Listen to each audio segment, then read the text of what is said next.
It's Friday night, folks.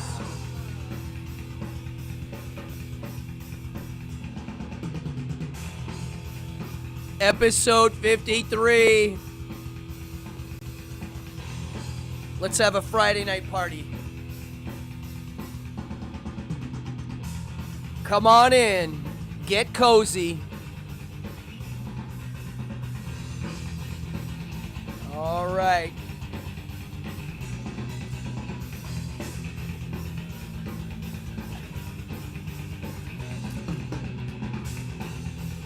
And we are live right now. Come on in.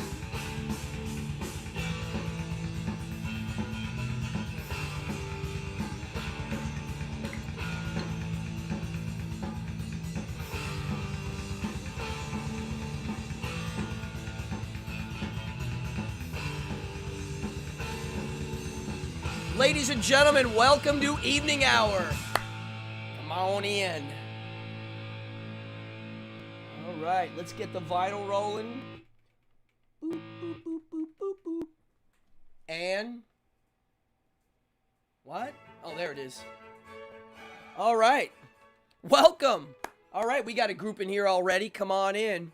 Peter, Matt Lion, Sharky, Streamlabs, Matt Lion, and Corey. Who else is in here? Come on in, folks.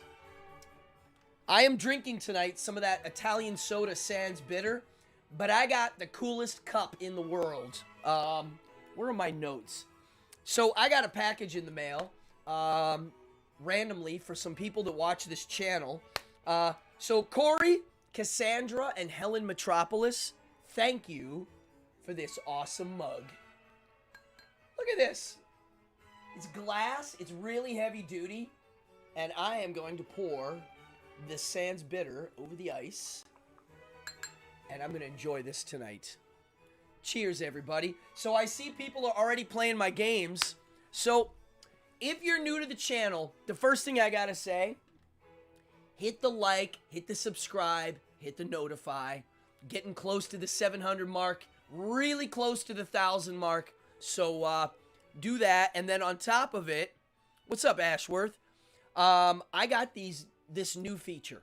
If you were here on Wednesday, you saw what it was. It's kind of cool. Here's how it works. You hit exclamation point. Then you write the word points right beside it, and a miracle happens. My Streamlabs robot, who I've yet to name, I will name it. Name her, him. Yeah, right now it's traditional to name everything like a girl name, like Siri, Alexa. I think I'm going to give my... Well, let's see here. Maybe we'll have a contest. We'll name my robot. Anyway, if you put exclamation point, then the word points, my Streamlabs bot will tell you how many points you have accumulated by watching and chatting on my show. If you're a new subscriber, you get some points. Whoa, see, Ashworth has 132 points. So, the next thing you do is you hit exclamation point, and if you want, you write the word risk. And then you put a space, and then you put how many points you want to risk. Here's how it works. From 1 to... It rolls a dice. It's a percentage dice.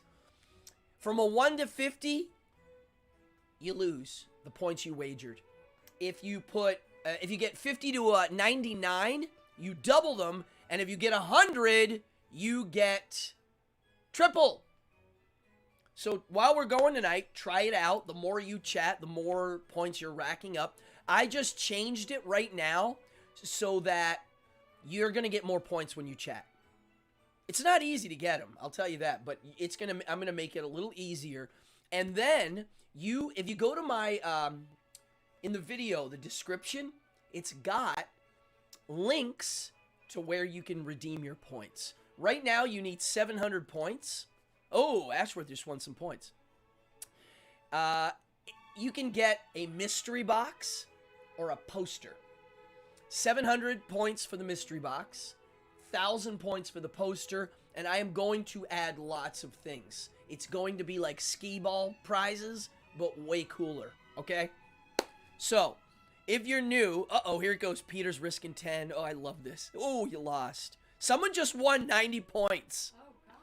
Oh, nice. Nice. Congrats, Helen.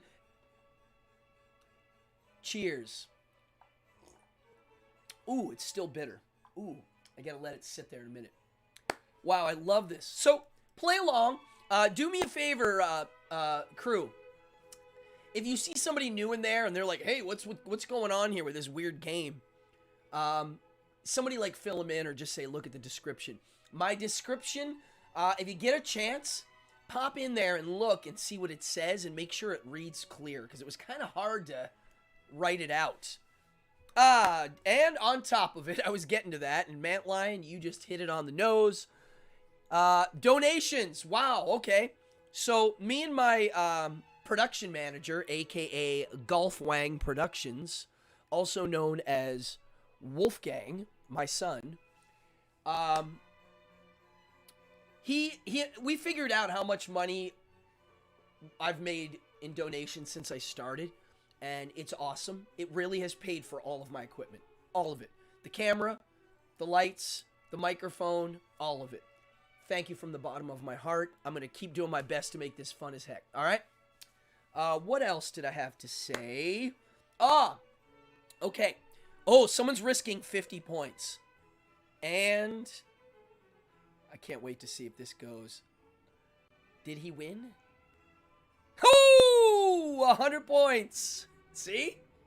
You could get to 700 really quick if you're lucky. So check it out. I got a bunch of little things to say before we get to the show tonight. Tonight's show is meaty. Meaty. It's on Epicureanism and Stoicism. And I'm going to compare and contrast. It's going to be fun. Trust me. To the non-philosophy buff, might sound kind of boring. I promise you, you're not going to be bored. You're going to love this. It's going to be fun. So, Monday, I'm not going to be here. I'm not going to be here. But you can still go watch. I posted a link at the very beginning of the chat. Let me see here if I can copy this. No. If you go to the very first chat, I put a link. I'm going to be on the Bindlestiff Family Circus live show on YouTube. So I'm going to be on YouTube. I'm just going to be on another channel. That's this Monday. I'm actually going to teach one trick really quick on that show. It's a world-class circus show online. Performers from all over the world pop in and out and do a show, like their circus act. So it's an honor to be on that show. I've been working with Bindlestiff Circus for a good 15 to 20 years.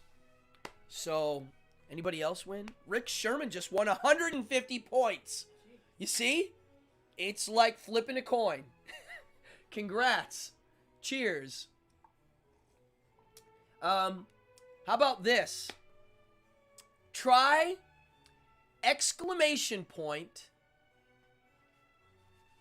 slots. S-L-O-T-S. Let's see if this works. Somebody try. I think you might have to write a... Let me see. If you put slot, S-L-O-T... I think there's an S. Let me see here. I can't see. No, S-L-O-T-S.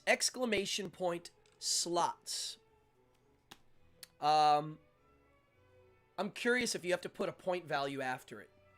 Hey, my mama's in the house. What's up, mama? So if you put S-L-O-T-S space 5 points, if someone can try it. Oh, okay. So Matt Lion, if that doesn't do anything, do it again and put a value afterwards. I'm not sure if it works yet. Let's see. Yeah, guys, I think we're going to have to put a points value. Let's see. Do it again and put like a number. This is all new. I'm freaking out too. This is like a whole new... What's up, Amanda? Come on in. How's the turmeric? I saw you were writing on one of the social medias about enjoying turmeric. I eat it pretty much every day now. There we go. Let's see if Peter's works. I'm very curious. I haven't seen this one yet. If this works, I'm gonna... laugh because this is crazy. Okay. Oh, boom! Okay, the reason why it's blurred out is... Yeah, I can't see what it says. I think it has your real name or something. All right, cool. Oh, everybody just lost 5 points. So, I don't know how this works. Oh, heart, gift, heart, oh, I see. It says what it is. I see. Okay, I'm starting to understand this. I like the other one better. I think the other one's way better. I know. Sorry, Peter. Peter, let me know when you get that book. It's in the mail. Should get there quick. You're in Brooklyn, so. All right, folks. So Monday I'm on the Bindle Stiff Family Circus channel on YouTube, and then guess what? I think next Saturday, I think I'm gonna be on the Clownvis show. So if you're new, go follow Clownvis, CLOW, like CLOWNVIS, Clownvis, next Saturday. And I believe the people that sent me this are all Clownvis fans, so me too. Cheers. What else before we start this show? Yeah, it's like a slot machine. It gives you a value. I don't understand any of this stuff, folks. But I am going to add cool prizes. And tonight, I'm going to roll a dice, and somebody is going to get a bunch of squishies. So right now, if you want to be in the contest, these ones smell good. If you want to be in the contest and win a box of squishies, those right there, right now in the chat, write the number, I know, let's do this one, 341. Oh, someone just lost 60 points, ouch. Write 341 right now if you're watching, and you are going to be in the dice roll at the end of the show. You got to stick around to the end to see if you won. You did. Man, dude, their shows are great. So, write 341, which is the year BC Epicurus was born. There it is. Peter Benedetti's in the house. Eric Carr, you're in there. There it goes. Sherman, Corey, yeah, folks, if you're new to the channel, you're missing out. Right, go for it. Chat, you're going to get points and prizes. So, and then I'm going to start the show. Here's the squishies. And I will say this. The squishies, you're going to get some ones in here that I didn't want to part with. My daughter was mad. But I was like, no, they need good ones. But I also put a couple lemons in here. And I did that because I want you to feel the difference. So if you watched my show on Monday on squishies, I was showing you how some of them are kind of junky and some are nice. I did the same. I gave you a nice stash. What's up, everybody? Oh, see, I see somebody has a clown. It looks like there's a Clownvis icon. Galeski Marie, welcome. Yeah, Galeski Marie, write 341 right now in the chat, and you're in the dice contest that happens at the end. And anybody new, the least you can do is hit that subscribe button and notify bell. And now, we're going to jump into the episode. Are you ready? Let me have a sip of tea. And now, let me see if my Sans Bitter is ready. This is that bitter soda that Italian people drink. Let's see. It's got to be over ice or it ain't good. It's too bitter. It's very good. Perfect. I don't drink, but I've heard if you put vodka in this, it's pretty good. A little vodka dash.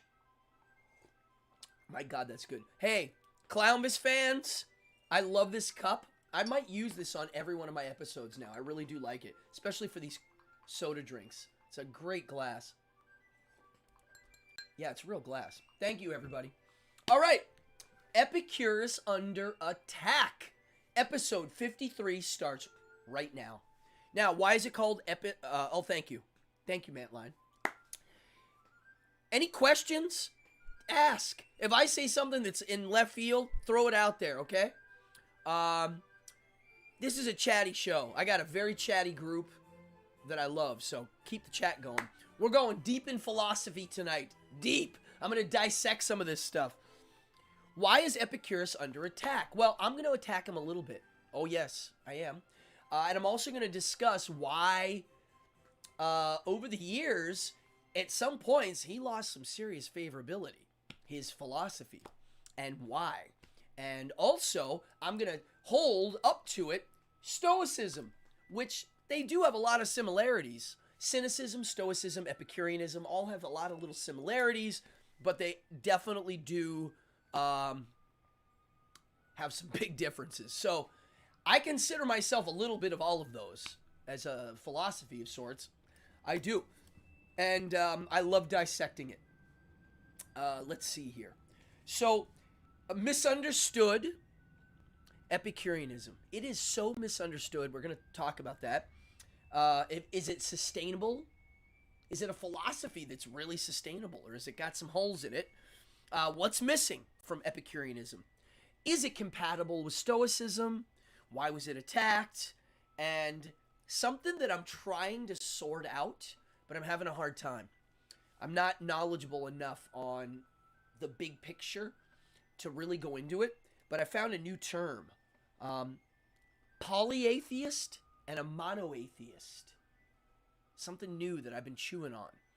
And I'm going to go into it, and maybe y'all have some insight on it. Or maybe yins. I should start using yins. Yins is where I'm from. We say yins in central PA. Do we have, is Bill Yon in the house? I got a buddy named Bill Yon that watches every now and then. And we grew up together, went to middle school and high school. He'll be familiar with the word yins. It's a fun word to say. When you grow up around it, it just gets, it's part of the deal. Okay, so let me move this here. And now a quick little bio on Epicureanism, or Epicurus. He was born, and I love how ancient this stuff is. 341 BC. My gods. That's like, woo. It's the time of Diogenes and Alexander the Great and all these guys. He studied, he was born on an island, Samos, which is one of the little islands off the coast of Greece. And he studied under a disciple of Democritus.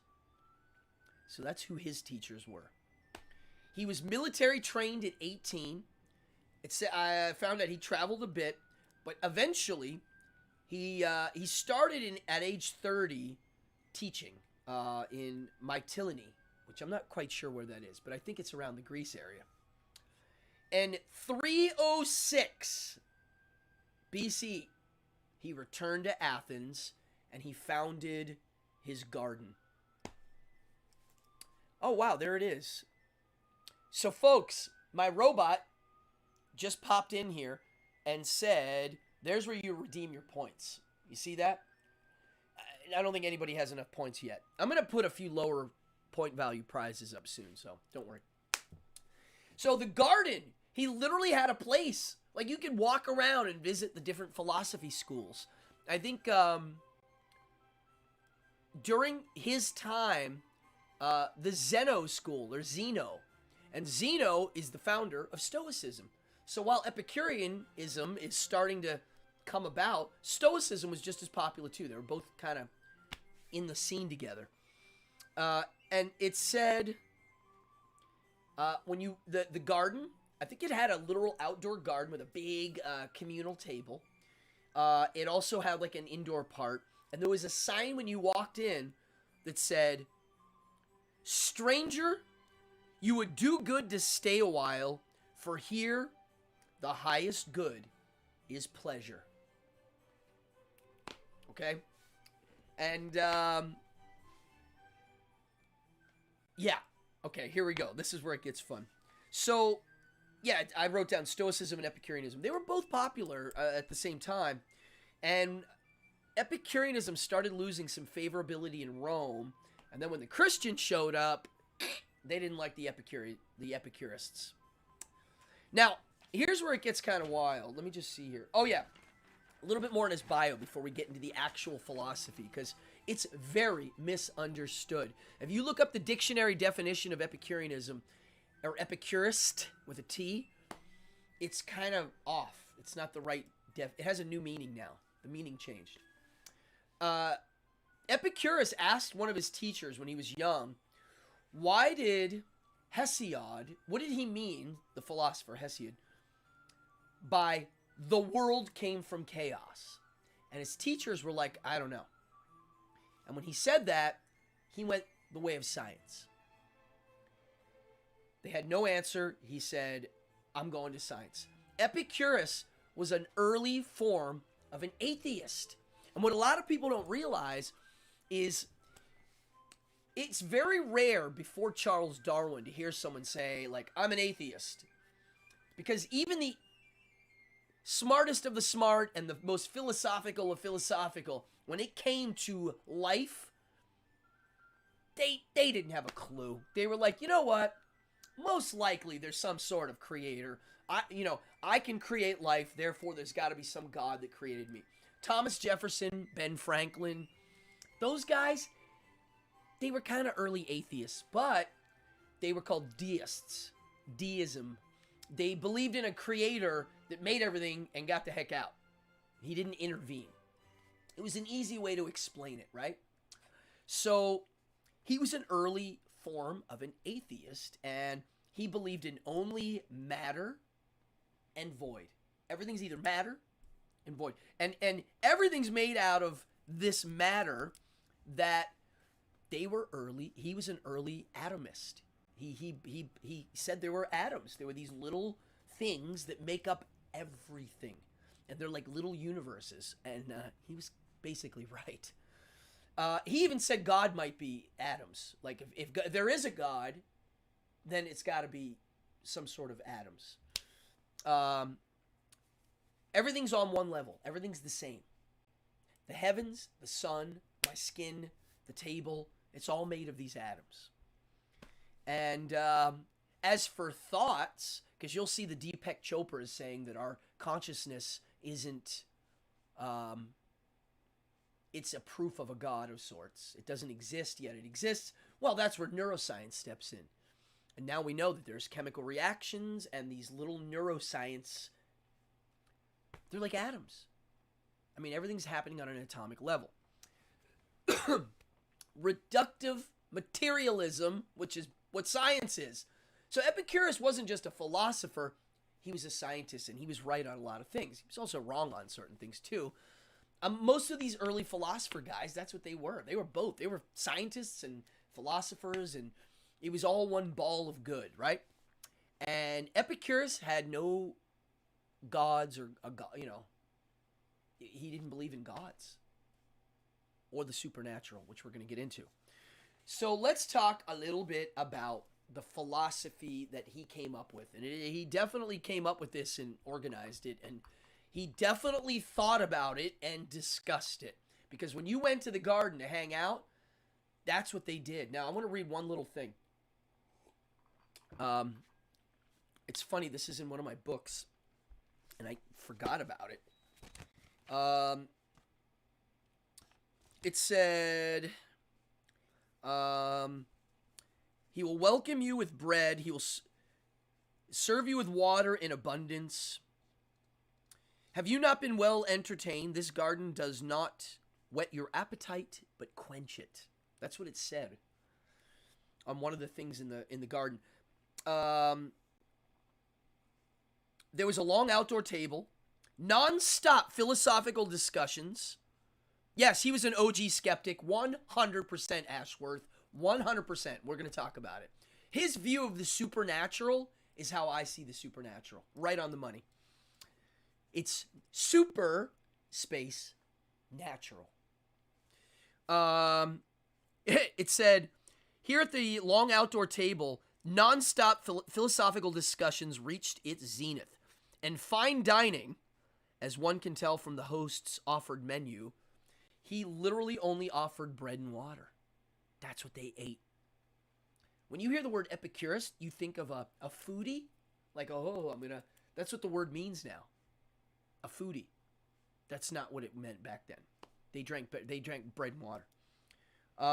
It also said there was a lot of women, slaves, and um, concubines and mistresses. It was open to everybody. He didn't discriminate on his students. It was like, you're all welcome here.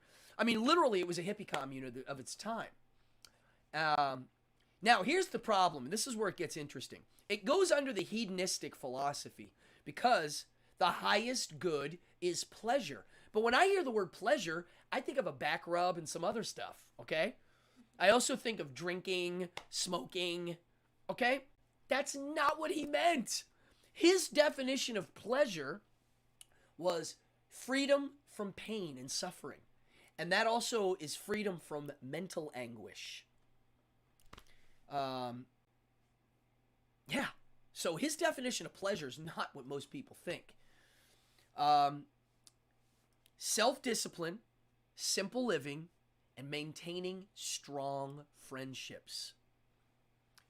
So having enough food to enjoy, having shelter and good friends, that was the highest of all those things.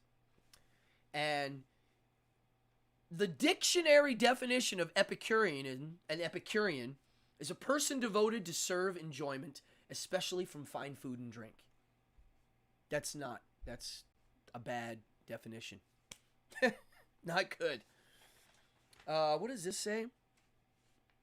Tranquilistic. Tranquility is more of a better word for his stuff. Tranquility, not pleasurable. But, I mean, we're translating words here, right? So maybe the translators originally should have used a different word. So he took the word pleasure and he broke it down, and now we're going to dig it out. Before we start to compare it with Stoicism, you need to understand this because nobody's done this before that I can see. So he found two kinds of pleasure: active pleasure, static pleasure. Active pleasure is satisfying a desire, removing a pain. Static pleasure is like, active would be the act of eating or getting excited to eat. Static is after you've eaten, you're satisfied. On a hot day, if you want to quench your thirst, you can drink water. You're going to quench your thirst. You're going to be like, my God, I'm so thirsty, and you drink a bunch of water. But if you drink a soda or a beer, it moves the quench sideways a bit, because now you're adding something else to it. You're adding this other flavor that doesn't even need to be there to quench your thirst. So now you're going to get into how this philosophy works. So you have active pleasure and static pleasure. So the act of eating an entire meal with your friends, there's many pleasures involved. There's the anticipation before the meal, the actual meal, the after the meal, okay? And then on pleasure, you've got physical pleasure, which is called aponia. And then you've got mental pleasure, ataraxia. And ataraxia is, the Stoics also use that word to mean, it's kind of like a nirvana, a Buddhist nirvana of sorts. It's tranquility of the mind, ataraxia. It's a great word. I should use that for something. Such a powerful, good-looking word. Ataraxia. Wonder if anybody's ever named their kids that. That's a cool name.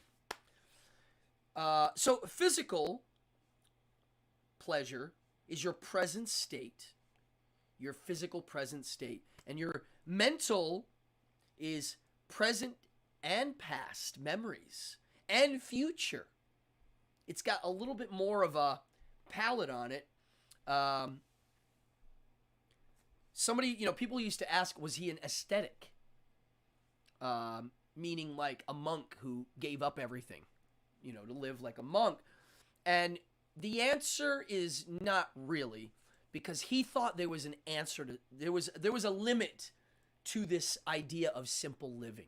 And that's where his philosophy takes off. If you eat bread all the time and drink water, right, and that becomes your norm, you get used to it, you like it. I'm one of those weirdos. You give me a loaf of bread and a bunch of junk to smear on it. If it's good bread, I don't need anything. I can break it. I love smelling fresh bread. I like the texture, right? And then a good cup of water to go with it.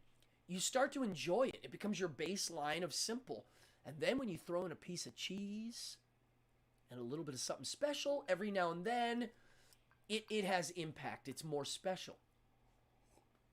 He always thought that living simple is the way to go because you can't. We'll get to this. I'm jumping ahead. On the note of him being an ascetic and a monk and a weirdo that gave up everything to torture his soul, I found a really good quote I'm going to read. And I don't want to mix these up. Okay. This is an Epicurus actual quote. And I'm going to be honest.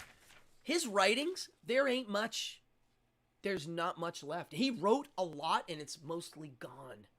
Probably because they torched that Library of Alexandria. I think a lot of his stuff probably was in there. But his student, Diogenes of Laertius, don't confuse him with Diogenes of Sinop, the guy, the squatter punk, who we all love. I'm going to do a show on him one day. No, Diogenes of Laertius was one of his students that wrote about him. Listen to this quote. There is also a limit in simple living, and he who fails to understand this fails into an error as great as that of the man who gives way to extravagance. So he's like, look, if you're all about the extravagant lifestyle, that's not good. But the guy that's, just literally living on bread, that's bad too. You got to have a balance. All right. Desires. So he took the word desire and he broke it into 3 categories. Natural and necessary, natural and unnecessary, and unnatural and unnecessary. I'm going to flip the record. Maybe a clothing name, ataraxia. Yeah, that's a good one. Hold on a second. Dude, this Epicurus guy seemed like a hoot to hang out with. Okay, so natural and necessary. He said pursue. You go after that. Food. Human company. Friends. Good friends. Shelter. You need to satisfy these things. Natural and unnecessary. Sex. Clothing. Nice clothing. The problem is if there's a habit in the natural but unnecessary, it can be hard to sustain. And if it's unavailable and you want it, guess what? You lose tranquility. So here's where the drug addict comes in. If you make yourself addicted to some things that aren't 100% necessary, when you can't have them, your ataraxia goes awry. You start to have mental anguish because you're like, I need it. I'm on this thing. So yes, so sex is natural, but you don't have to. It's not like drinking water, right?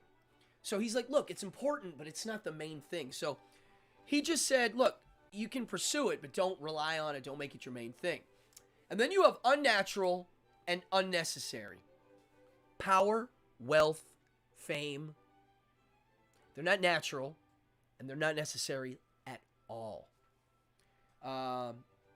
Society is what conditions us to like those things. If you ask little kids, when I meet little kids at magic shows that I'm doing, like let's say I'm doing a bar mitzvah or a show with little kids, do you know how many people like, or if I do tarot card readings and there's teenagers, do you know how many people ask me if they're going to be famous or they'll say, I want to be famous. And I'm like, why? For what reason? Oh, I just want to be famous. Really? For what? I don't know. To me, when I hear that, I feel bad. I'm like, oh my God. I'm going to tell a quick story. One of my magic mentors, Jeff Sheridan, who I hear is not doing so well. So Jeff, if you're out there, I know you don't watch the internet, you run from this stuff, but I raise a glass to you. Jeff Sheridan once was in a magic shop, and I was working, and he's a very well-known magician in the scene. He's one of the guys that taught David Copperfield, okay? He's a big influence on a lot of performers. And he was in the shop, and this little kid was in there, and someone told the little kid, that guy's a famous magician. And the little kid went over and went, hi, can I have your autograph? I heard you're, and he was like, oh, why? And the kid goes, I heard you were famous. And dude, Jeff Sheridan gave him a lecture. He was like, you don't know who I am, yet you want my autograph just because I'm famous? He's like, that's not good. And he like totally lectured the kid. And I didn't feel bad for the kid. I hope he learned something that day. Yeah, it's a weird thing. So this is Epicurus going like, guys, power, wealth, and fame, not good, okay? Power, if you have it, you got to hold it. Because if you don't hold it, you're now at the bottom. It's a constant game. So those are what he did with desires. Lasting good is the highest form. Only liking refined things is setting yourself up for pain. If you learn to enjoy the simple, it lasts and it's good. And it is worth suffering a bit if it means at the end you're going to gain that lasting good. So he sounded like a rad dude, this guy. For sure, Mattline. Now, wait till we throw in some stoic stuff here. We're going to hold a mirror up to it with some stoicism, and you're going to see the beef. The difference, too. So, it's okay to sacrifice and go through a little suffering. For instance, maybe abstaining from alcohol and only doing it once or twice a year at a party, right? That would be one where you're kind of suffering a bit, but the payoff is better. Or exercise. Exercise. Yeah, you got to wake up and do these things, but eventually you lose weight, you feel good. Let's see. The universe. All right. So here's where I disagree with Epicurus. He thought that the universe wasn't completely deterministic, especially at the atomic scale. Well, I don't know if I disagree with this. Okay, this is where it gets kind of a mind bender. So I really do, as I age and study, I believe that I'm a determinist. I think everything comes from something. I'm not a free will guy. I really think that every action that we do has a reason why we're doing it. And they now know with some neuroscience that things where it's a arbitrary choice, red M&M, brown M&M, right? You're like, all right, I could literally go red, literally go brown, right? Total free choice, nothing to influence that choice, right? You can literally just guess and go. They found that you basically, in your brain, decide, again, it's already decided, and you don't realize it. Like, it's already there sitting. And then you kind of trick yourself into thinking that you have a free choice. It's weird. When I started reading about this, you're like, It's like when you mention that there's no God to people. Like, there are certain people that it hits them like a brick. It's like, Like, if I tell somebody when they go to vote, their vote doesn't count. What do you mean it doesn't count? I voted. It's like, did you pick the candidate? Well, yeah, we picked it. No, you didn't. In the primary election, they pick the candidate and make it look like you're picking the candidate. They really do. I mean, it's not a real election, really. You know, they kind of funnel it to what they want. So if you tell somebody that their vote doesn't really count, if you say you don't have any free will, it hurts. There's no God, there's no free will, and your vote doesn't count. It's painful. So he thought on an atomic scale, so you could say that's quantum physics. On quantum physics, it starts to get wacky. And again, we don't know. I mean, we know a little bit. So he thought that there was some uncertainty in that. He thought the mind was physical. He thought the spirit, or whatever that meant, dies at death. When you die, you're dead. Oh, Listen to this. Lots of Epicureanists had this written on their tombstone back in the day. Oh, I'm going to read these quotes, what your guys are chatting. We got good chats in here today. So check this out. Here's an Epicureanism tombstone quote. I was not, I was. I am not, I do not care. How beautiful is that? I was not, meaning I didn't exist. And then I did exist. I was. And now, I am not. I'm dead. And I don't care. Why? Because you're dead. I love it. That was his thoughts on death. And that's basically what I think. He also was one of the earliest to do the problem of evil. If God is real, if God lets either A, evil is real and God can't control it, which means he's not powerful, or God lets the evil happen, which means God's evil. That was the question of evil. He also talked about God of the gaps, which is another term that people use when they're talking in a theological debate. God of the gaps is so now that they understand evolution, we don't understand abiogenesis. Oh, that's God. See, as soon as you don't know something, you put God in. And then when they figure that out, you put it in again. And you figure that out and you put it in again. So abiogenesis is, how did life spark on Earth? They don't have an exact answer for that yet. They'll find it. And this is like why the early thinkers weren't atheistic, because they didn't know some of this. This guy's the closest one that was like atheist, right?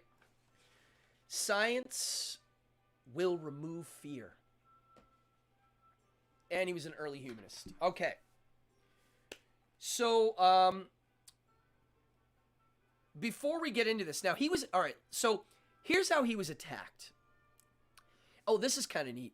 Epicurus, the word Epicurus, is a Jewish term for a heretic, ancient Jewish term for a heretic. So the root of the word Epicurus became synonymous with heretic. And you ready for this? I did not know this. In Dante's Inferno, in the 6th level of hell, that's where the heretics were. And it also says that Epicurus and all his followers were there too. Hail Satan. Okay, Middle Ages. It starts to fade away. Epicureanism's kind of gone. No one talks about it. Partly because his works were destroyed. There's hardly any works out there. You know who destroyed them, probably. 15th century, his writings started to resurface. By the 17th century, we get the Thomas Jeffersons and the Ben Franklins in. The Age of Enlightenment and the thinkers, they started to read his stuff again. And T.J. Thomas Jefferson actually really was a fan. He really liked Epicurus. Do you guys know that Thomas Jefferson... Oh yeah, here we go. I'm going to pause right now. Ashworth. Do you not spoil what we have by desiring? Yes. Do not spoil what you have by desiring what you have not. Remember that what you have now have was once among the things you only hoped for. Epicurus. Beautiful quote. Yes, beautiful quote. I believe there is reason behind every choice. Yeah. How far does determinism go?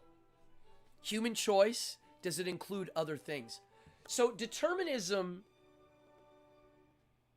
yes, it includes everything.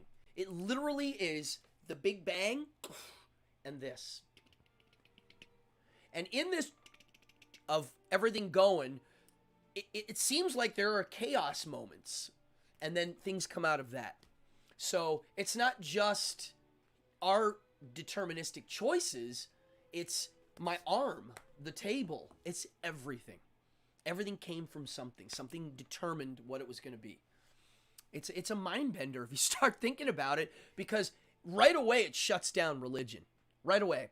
But the thing that it shuts down that's kind of hard to wrap your head around is modern law and justice. punishment, it gets a little gray. Because if you can show that somebody has a bump in their brain that literally makes them do bad things, it's weird to then punish them. It gets a little gray. It gets a little awkward. You know, like, why does one person step up to the plate and get help, and why does another person not? Well, there's a reason. There's a reason for all of these things. This is why people don't like to talk about it. It gives you a headache. It starts to be like, right?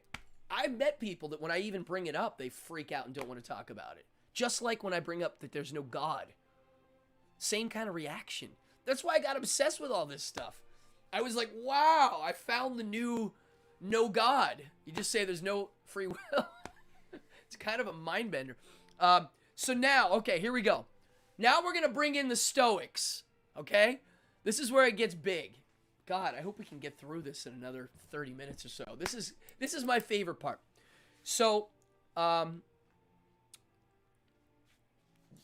okay, here we go. I'm going to compare some things. We're going to go through virtues, pleasure, gods, superstition and divination, death, those like big subjects. And we're going to talk about the Epicureanism view and the Stoic view. Okay? Let's see. So wouldn't that sort of imply that there's a reason for life? Big Bang sounds theistic. Well, not necessarily.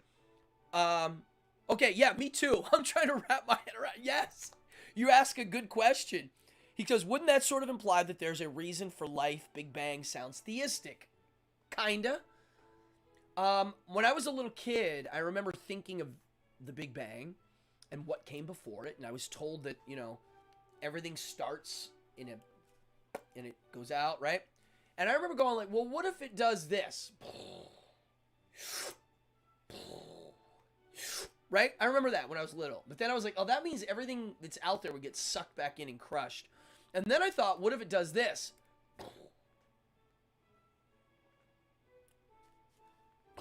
It just keeps doing it. There's always a singular point where it keeps going. What if there's always was matter? There was no creation. It just, there's always matter. I can't wrap my head around it because something created me, I created a child, I create things. So my brain is wrapped around this notion that there's always this to this, right? A creator thing. So, but what if there just always has been and it goes through a cycle? I don't know. I love the question. You're right. It is a headache. That's why I'm doing this show. So here we go. Let's start with the virtues.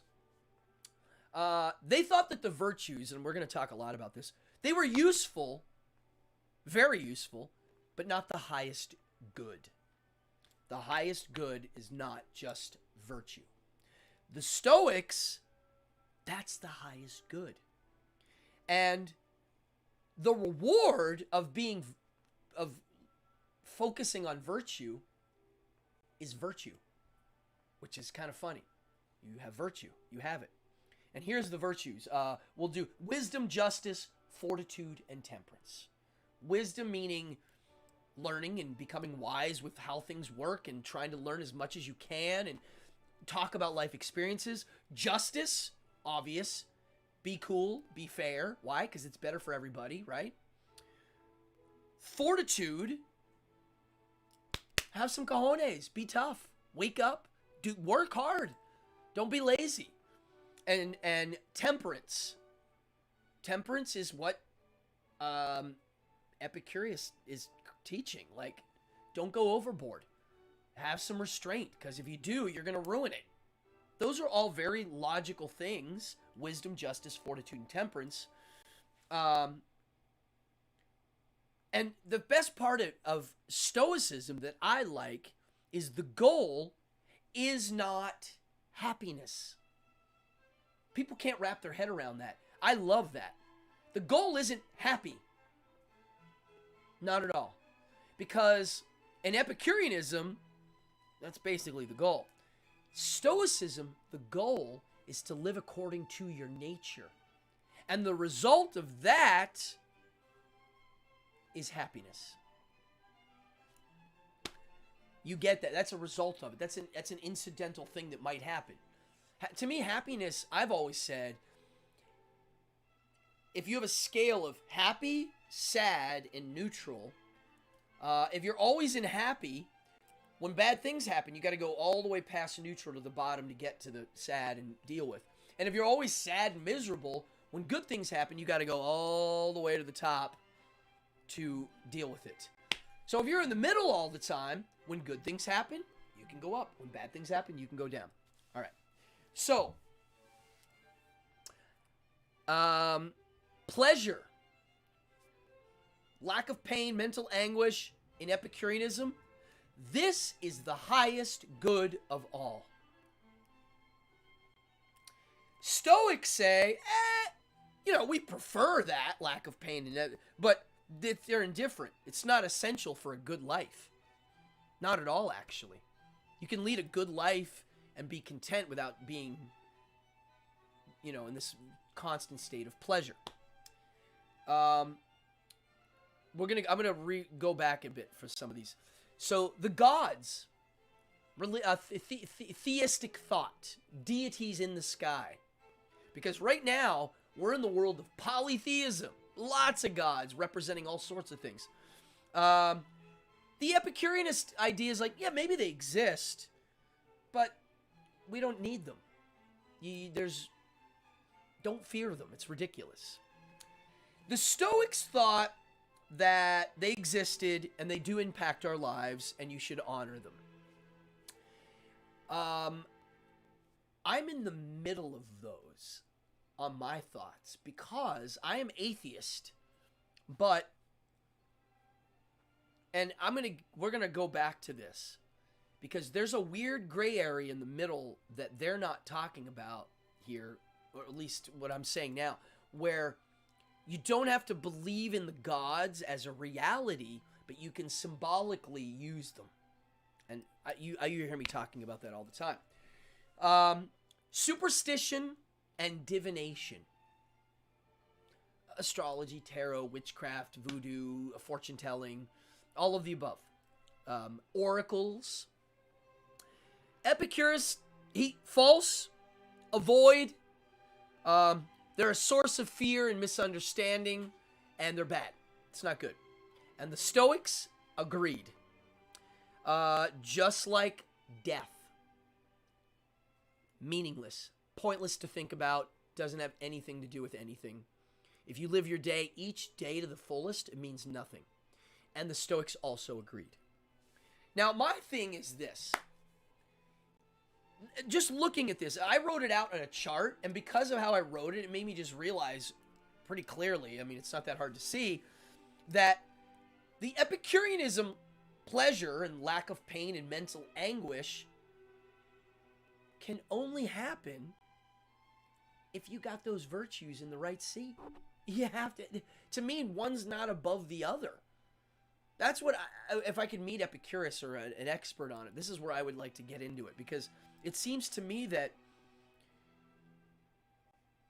wisdom, justice, fortitude, and temperance are one of the highest goods. If you can use that as a model, because none of those have anything to do with gods or God or objective morality. It's wisdom, justice, fortitude, and temperance. To me, it's all logic of why those are virtues. Pure logic. Notice faith is not a virtue anywhere here. Nowhere. Which is why I like this stuff. I always love asking people who are religious to define faith and why it's a good virtue, and I love hearing the answers, because usually they quickly use a wrong analogy. Now, to have this freedom from mental anguish and to live a simple life, you have to have temperance. Fortitude is what you use when you're suffering a bit to get to the greater pleasure. But aside from that, the thing I think about the Stoics that they got on the money, which is why I consider myself both of these philosophies in a way, I really do think that the idea of finding what your nature is what it all is all about. I feel very fortunate that I figured it out pretty early of what I'm supposed to be doing with my life. And I'm very glad that my family, Mama, you're watching, they saw it too. It was obvious. I think I was born that way. It was just like, all right, that kid's pretty dumb at all these things, but he's okay at these things. So clearly that's his nature. That's the direction he should go. I wasn't forced to go in a direction that's completely unnatural to my character. So if you have kids, that's what you got to do. You got to look at their vibe and what they're good at and what they're not good at, and go to the strengths and minimize the weaknesses, you know? Society, the Epicureanisms were like, you don't need any civic responsibility. You can just remove yourself. Stoics were like, yes, you need to be involved. They're not driven by the outcome, but by virtue itself. Yeah, two sides of the similar coin. Yeah, it's true. Community is... Oh, yeah, so dealing with community, it's kind of weird now, because right now our communities are virtual. It's got a different slant. I'm so curious of what these guys... I'm always... When I shower, I'm constantly imagining those dudes showing up to today and seeing how it works and giving advice. The Stoics remove source of pain before seeking out the new source of pleasure. Interesting. Okay. Now, let's get into the nitty gritty here. I think the word pleasure is a bad word for what Epicureanism is about. All right, Wolfgang, also known as Golfwang, and my production manager. He's in here doing stuff. Okay, people are playing the game now. If you're new in here and you see people playing games, the rules are in the description of the show. You can win points and spend them later. And also, if you write... what year was Epicurus born? 351? If you write 351 in the chat... 41. What is it? 41. 341, says Sharky. Thank you, Sharky. 341. You are in the contest for the dice roll. So if you write 341 in the thing, you're up. Here's what I want to ask. Is Epicureanism sustainable in a large group? These people were withdrawn from society. They pulled themselves out. I read a lot of essays from lots of philosophers talking about the withdrawal. A lot of it from Seneca. Oh, he just fixed the emojis for the slot machine. Thank you, Wolfgang. Is it sustainable? I read a lot about Seneca saying of why they get removed. And a lot of it is once you tap into this stuff that we're talking about right now, and a lot of you know this, you can't talk about it with a lot of people. I've met people that as soon as I even start talking a little bit about philosophy, there's a glaze that goes over their eyes. They're just like, they just tune out. Their brain doesn't go that way. I don't know if it's an IQ thing and their minds aren't layered to handle like anything deeper than, eating and sleeping and other things. So it makes you want to go seek out other people to talk about these things with because you're hungry and you want to chew on it, right? So these guys withdrew themselves. Also, people don't realize the Epicurus, they weren't into sex. They kind of abstained from sex. They thought it got in the way. And I can see why they would think that. Yeah, it gets in the way. It causes drama. It causes all sorts of things. It causes children to show up. So they're like, hey, we don't need to worry about that. Let's worry about other things. So if you had a group of Epicurus, they'd have a low birth rate and they would not want to deal with anything, is what it would seem like. Now, remember when I was talking about, at the very beginning of the show, I mentioned monoatheism and polyatheism. Philosophy is the talk on a cereal box, says Rick Sherman, and I know the quote, it's Edie Brickell. And religion is a smile on a dog, is the next line. Am I right? Philosophy is talk on a cereal box. Religion is a smile on a dog. Yeah, that's it. I'm a big Edie Brickell fan. Most people don't know that. Shh, don't tell too many people. No, I'm kidding. I've seen her live. She's awesome. So let's talk about monoatheism and polyatheism. What it's referring to, using determinism, back to determinism, what your background is before you became an atheist. So right now, I'm an atheist that comes from a monotheistic point of view. And Judeo-Christian. I'm gonna yawn. Sorry. Let me have some of this. Polyatheism would be somebody like Epicurus. He's coming from a very, it's a polytheistic place, and no, I'm kidding. It's like Vegas here. We won't say a thing. That's a good one. So somebody like, this is where it gets so heady.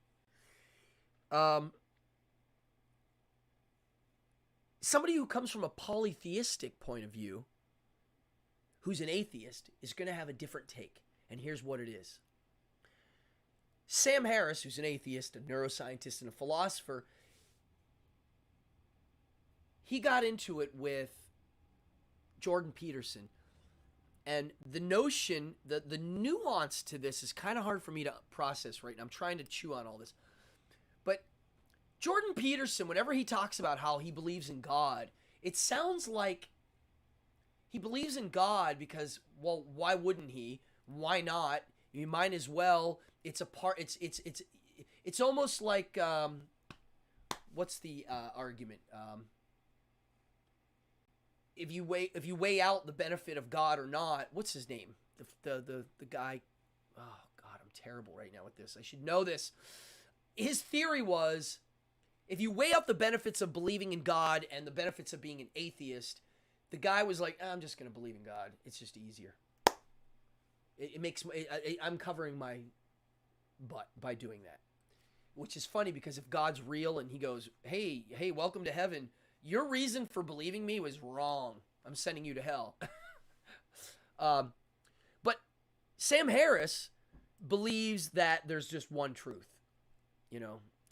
Whereas Epicurus had this concept, which I am not going to talk about tonight, the principle of non-contradiction. He had all of these ways of describing a natural phenomena of how it works, 4 different ways that were all correct. And I think once I grasp this concept, I'm going to do a show on it because it's this really interesting nuance. Pascal's wager. God, thank you, Sherman. Thank you. That's what it, yeah. So Jordan Peterson, it sounds almost like a very weird version of Pascal's wager. And it sounds like religion and God comes from the notion of Occam's razor, where people believe in God. Why? Well, the easiest answer is he's real. That's Occam's razor. I don't believe that at all. I think we believe in God because we evolved to. Our brains are wired to believe in invisible deities. Some do it more than others. So I love the idea of there being a polyatheist who understands lots of truths, where Sam Harris, being a monoatheist, believes in one truth. They're different, both atheists.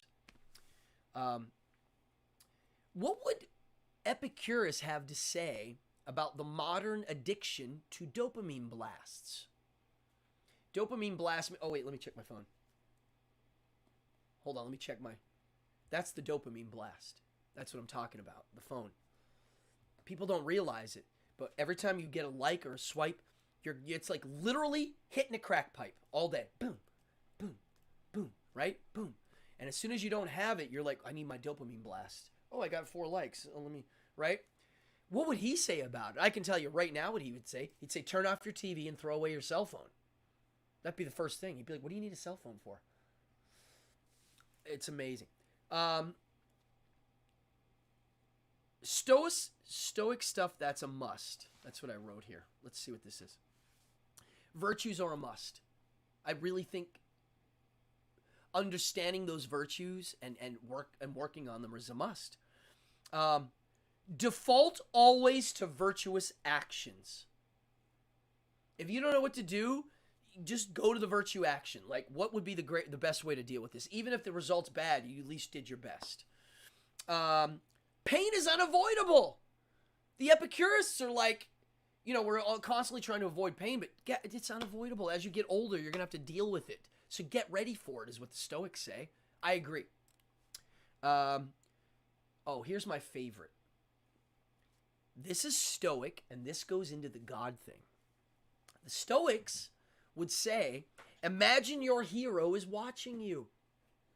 If you have somebody you admire, whether it be Elvis, Vincent Price, or Pee Wee Herman, or Seneca, the philosopher, treat them as a god.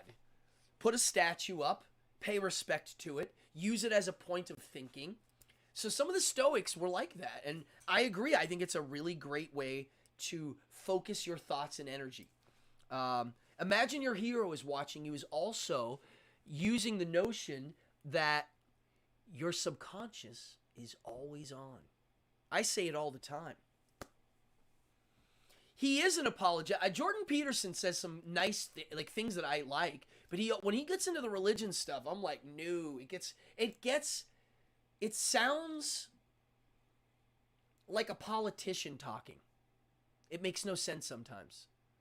It'll come in and out of sense, but yeah, some of his stuff it gets so apologetic on the religious stuff. The idea of your hero watching you, to me, is also like imagining. I always say your subconscious is recording everything. So if you sell yourself short and you go for the bad virtue, it's you that's watching. You are your God watching. And it's not good. It will catch up to you.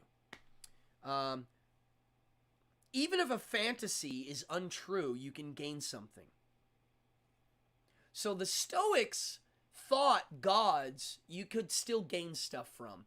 I don't agree with that. I think, someone's risking 50 points.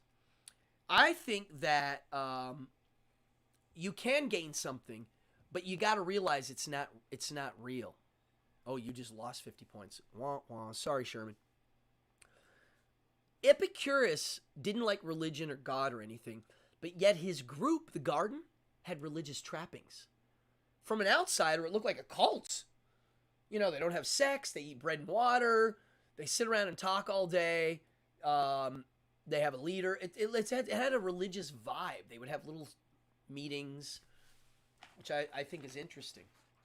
Now, as a magician, and when I say magician, I don't just mean magic like tricks. I also mean magic that's real. I believe magic does work, but not how most people work, how they think it works. I don't think it's mystical or spiritual. I think it's understanding determinism and how it works and where things are leading. It's also understanding human psychology and using it to your advantage, which is what everybody does anyways. But if you learn about it, you can get good at it. Somebody once said to me, they're like, gosh, that sounds so manipulative. Like you're just running around manipulating people all day. And I'm like, that's what everybody's doing. That's what everybody's doing. You're trying to get people to understand you and do things the way you want them to be done. Or you're trying to go along with somebody else's thing too, but you always want to be unique to yourself, right? So by understanding how things work, you're able to communicate so people see how your ideas are good, right? So I view mystical and supernatural as on an atomic level.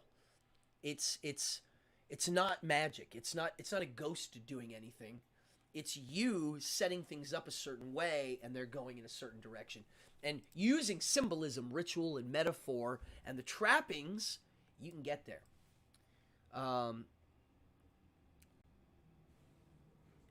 Yeah. So, on that note, what does it all mean? It means I want to go learn more about this stuff. That's what it means. I really want to look at this notion of a polyatheist and what that means to be able to see multiple truths that point to the same thing. It's kind of a wild concept that I need to wrap my head around. Whoa, someone just won 100 points. Killer. Very cool. So, folks, wow. What a great show. It's Friday. I got a new cup thanks to my Clownvis people coming into the show. Welcome, Clownvis fans. Welcome. I'm a Clownvis fan myself. I'm going to be on his show next Saturday. We're going to have a good time, I think. We chatted a bit today. We're going to touch base this week. He's just set up for interviews, and so am I. He's got way more followers than I do, and he's been doing this longer, and he knows what he's doing, so I listen to his advice. And welcome to all the new people. Hit the like, hit the subscribe, hit the notify. There's no separation between us and the universe around us, the basis of magic. Somebody said, how do you know about so much stuff? Matt Lion. I read all day. I research all day. I ask questions. I debate. I talk. Yeah, I'm just on. I'm on 11 all day. I wake up and I'm on 11. I've had moments in my life because of certain people I'm hanging out with, which is what Epicurus is like, find good friends, that I stall a bit in this process of growing. But when I'm in the right vibe, in the right space, and I'm around really good friends, which I'm very thankful. I have the greatest friends in the world. My friendships last years. Years and years and years. I have deep friendships with people, some of the people watching the show tonight, that have been cultivated over years of discussion and debates. The other reason why I know a lot is I don't get my ego involved when I'm learning and debating. If you do that, you ain't going to learn anything. Because the ego's constantly trying to go, me, me, me. I don't scapegoat. And I try not to find saviors.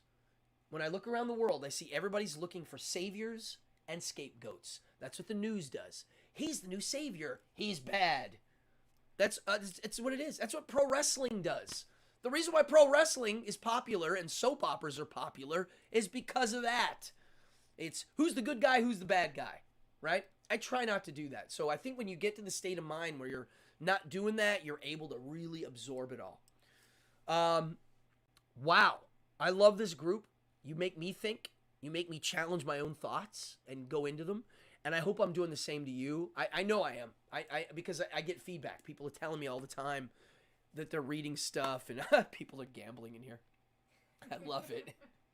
I love that there's this gambling thing going on. Oh, we got to roll the dice. All right. Let me get out a die. Oh, right now you get one more chance. What's the number? 3. If you write 341 in the chat right now. Now, if you've already done it, don't do it. 341 in the chat. You are going to be in the drawing to win a box of squishies. And I already said it. Some of these are awesome. Some of them are not awesome. Some of them, my daughter was like, no, don't put that in there. I'm like, no, I want to give them good ones. But I put some bad ones in here so that you can feel the difference. So if you write 341 in the chat right now, if you win, I'm going to literally put it in a box and mail it to you free of charge. You don't even have to pay shipping. So far, we've given away posters and records and T-shirts and stickers. Everybody's stuff's in the mail. Ashworth, your poster's in the mail. I don't know if Peter got his book yet. And I think I sent Helen. I forget what you got. I can't remember anymore. So I am going to turn on the dice camera. This is my list. Let's see here. Okay, cool. Anybody else to go in here? All right. That's it. The list is closed. Good guy, bad guy. That's right. Give me them squishies. I hope you win, Matt Lion. You're in here. Oh, yeah, you're in here. All right. Here's the die. I'm going to be rolling one of my DCC dice sets. Here's the hand cam. Hello. Okay. Here we go. Oh, you'll get it, Peter. When you get it, let me know. I'm very curious. Here it is. Bam. Zoom. Oh, my God. Peter, you won the squishies. Peter Benedetti won twice in a row. Oh, my God. So, the reason why I'm excited for Peter Benedetti to win these, you won twice in a row, Peter, is because I know for a fact you're probably going to destroy some of these in some of your art, maybe. Peter Benedetti is an amazing painter. Follow him on Instagram. I'm a big fan of his art and sculptures. His sculptures are all found objects. You're going to be able to... Oh, I don't even want to show you what some of these are. There's a lot of little ice cream cones. There's a... Oh. Yeah. There's a Pop-Tart in here, okay? I can't wait to see... I love that you... See, you can win twice. Yeah, 2 in a row, Peter. These will be going out soon. I don't need your address. I have it. And I'll put these in a box Monday or tomorrow morning, and you got 2 packages coming in the mail. This is how this show works. I love giving away prizes. It's fun. I love doing the chat. I love the game that's going on in here. Who won a lot tonight? Some of you won 100 points. I saw a couple people in here winning hundreds of points. Wow, what a show. I hope I'm stimulating your... your IG handle, Peter. Drop it in there. I think it's Peter Benedetti.